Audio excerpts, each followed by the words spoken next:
Hey, what's up, everybody? Welcome to Comic Book Club. I'm Alex. I'm Justin. I'm Pete. And we have 3 great reviews for you guys today. We are going to be talking about Assault on New Olympus, #1, Psylocke, #1, and Captain America Reborn, #4. So let's kick it off talking about Assault on New Olympus, one-shot, kicking off the event that's going to be running through Incredible Hercules for the next couple of months. Running through that one title. If I may. Yes. I think this is a perfect use of like a team up or having another character in a story arc. I just feel that like sometimes when you have a character kind of like doing something that's wrong. You're talking about Spider-Man. Yeah, having Spider-Man come in and kind of like be that voice of reason, I thought was really fun writing choice and really creative, and I thought it really paid off well. I love Fred Van Lente is one of the rare writers out there that combines like great plots with great dialogue and really spot on character work. So it's fantastic. Well, Fred Van Lente and Greg Pak.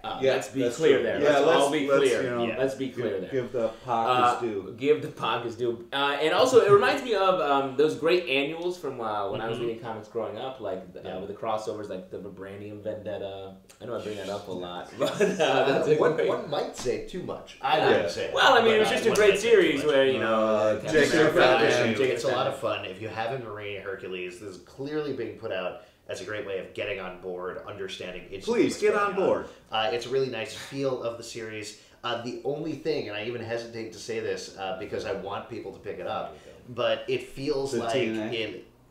Not the TNA. Too much it loses a little bit of the emotional complexity from the main series. I think they simplify it in a certain way so that people will pick up this issue and then get into Incredible. But in comics, I mean, as the reader, you have to suffer through that a lot because they're always trying to get new readers on board. I would personally like to thank Fred and Greg for dumbing it down for me. I appreciate it. It's easier to. Well, if I recall, you made that request. Yeah, I really appreciate you dumbing it down a little bit. It's easier to understand. Well, a lot of the real expository. You were like, "Dear Fred and Greg, too smart, Pete." Yeah, and a lot of the pages led off with Pete.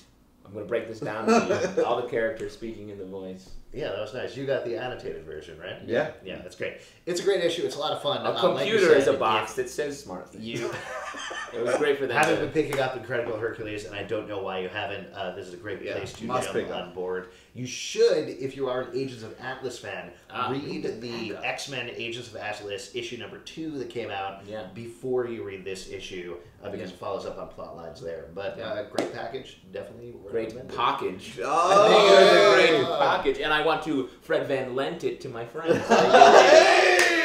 I'll see you guys later. Yeah, that's it. You're done. Let's move on to talk about the highly anticipated Psylocke #1. Oh, God. It's the sum totality of comic book writing. Yeah, slutty ninjas. Woo! What do you guys think about this? We're fans of Chris Yost, I think. He's big the writer. fan. Yeah. Chris Yost is great. It's funny talking about Fred and Greg's work. He is great with character stuff, but the dialogue is like, she says, Scott Summers in this says, the only constant is change.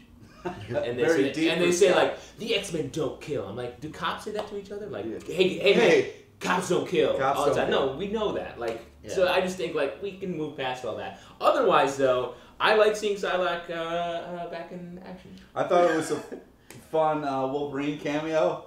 It was fun. That's what I'm saying. Like the little turns and plots and stuff. Yeah, I didn't like this at all. You didn't like it? I didn't like this at all. I think, Psylocke now, with the way Matt Fraction brought her back in the current X-Men run, super complicated. This is clearly a series to, simplify and streamline what's going on. Well, she has a crazy continuity. She was dead. The Crimson Dawn. Exiles. All of the stuff is going on. And she's a naughty ninja, so that's got to be tough. She's always been that. So I think it's not bad per se, the plotting that Chris Yost puts in there, but it doesn't even address any of that continuity, which I feel like there had to be a way to split the difference there between not addressing it at all and totally addressing it. Yeah. The other thing, I'm not crazy about the art. I feel like it's unnecessarily cluttered, and it was a little difficult to follow what was going on. Oh, I can back up that. I like they added some affectation to her dagger. Why is she naughty? What makes her naughty? Because she's wearing a skimpy ninja outfit. Maybe they ran out of fabric. Oh, put on some pants. I think it would be a better series if she just put on some pants. Yeah, some like cargo pants. And like a plaid shirt. Yeah, Little nice work shirt. Sort of a lumberjack you want to take on. Yeah. You never see that. Go to like a bar. Yeah. Just hang out with other ladies. Oh wow! You should watch the Red and Green Show. It's a very popular main program. Mm-hmm. I gotta say, it's a little fun. I like it, but if you like it, you can say pick it up. You don't have to say everything that I say. Believe me. I know I'm very influential to you. That's not true, though. I have bought a lot of these shirts ever since you've been wearing them on the show. They're very Thank you. Well, very fashion forward. They'll never run out of fabric for these shirts. Every time I wear this shirt, the Gap pays me 5 cents. Wow. You're really getting them. Cash those checks, man. That Gap's gone out of business. Yeah, don't pick this up. No, I say pick it up, though I understand. I'm saying I understand your criticism. Thank you. I appreciate that and respect you. Let's move on and talk about Captain America Reborn, number 4. You, Pete, have not liked the series a lot. Not at all. And, but this issue starting to happen. Something is starting to happen. Nothing, he's still in the loop. He's almost out of it. Yeah. But it's still loop time, so wake me up when it starts. I agree with you. It feels like this series has been in a loop all the way up until this issue when they're finally making this forward movement. That's it. I don't know. I agree. Also, what did you guys think? I mean, not without spoiling it because it is the end of the issue. We're finally seeing the results of the Red Skull's plan. The thing that he has been doing literally the entire Captain America series, the entire Ed Brubaker run, we finally see the end result of it. What do you think? Was it worth the payoff? No, I mean, it's sort of, it makes sense. I feel like that's what the Red Skulls want to do for his entire career as a villain. Ever since he finished villain school, he's wanted to do that. Yeah, it bothers me reading this comic, and I was like, but then I was like, you know what, I like that Doom guy. He's good. I do. One thing that I liked in particular about this issue is I like the collection of villainy. I like the fact that you have Doom, you have Norman Osborn, Red Skull, not Dr. Faustus, Zola, all working together on this project. That it's just like massive amounts of villainy, so that when you have Steve Rogers... Massive amounts of villainy. Well, when you have Steve Rogers finally back, he's going to get enormous amounts of butts to kick. And I think when you get to the last issue, it's going to be a lot of fun. Yeah, totally. They must have a hell of a conversation in their downtime. You guys seem very down on this issue. I enjoyed it. I just think the series as a whole, the pieces are all there. They haven't moved the entire series yet. It's like Sharon Carter's his anchor, and she's always been his anchor throughout. He's stuck in time. He's always been stuck in time. And finally, this issue is a turn where it's like, okay, now there's some action in the story. Yeah, but it's just upsetting that it's still like him flashbacks. Like, I can't keep doing this. I can't take it anymore. Oh, this is new.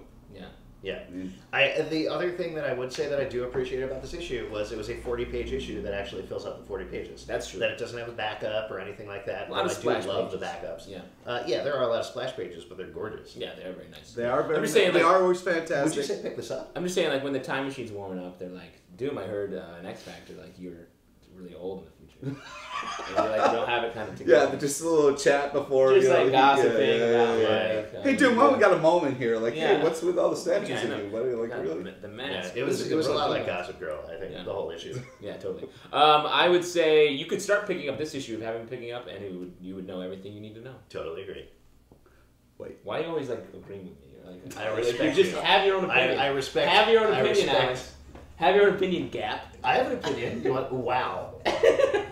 Hey, Gap Zalvin. Hey guys, come on, guys. Gap Zalvin. Guys, Gap. We've been doing the show together for a long time. You wouldn't understand, adult.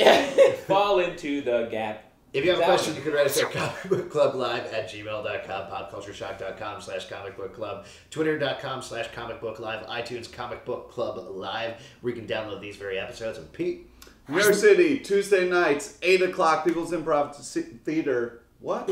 We'd love to see it for our live show. Improv City. Yeah. Come on down. It's great. That would be nice. Did you ever notice how it's kind of like a smiley face? Like, these are the two eyes, and then the mouth. You're stoned. It's kind of weird.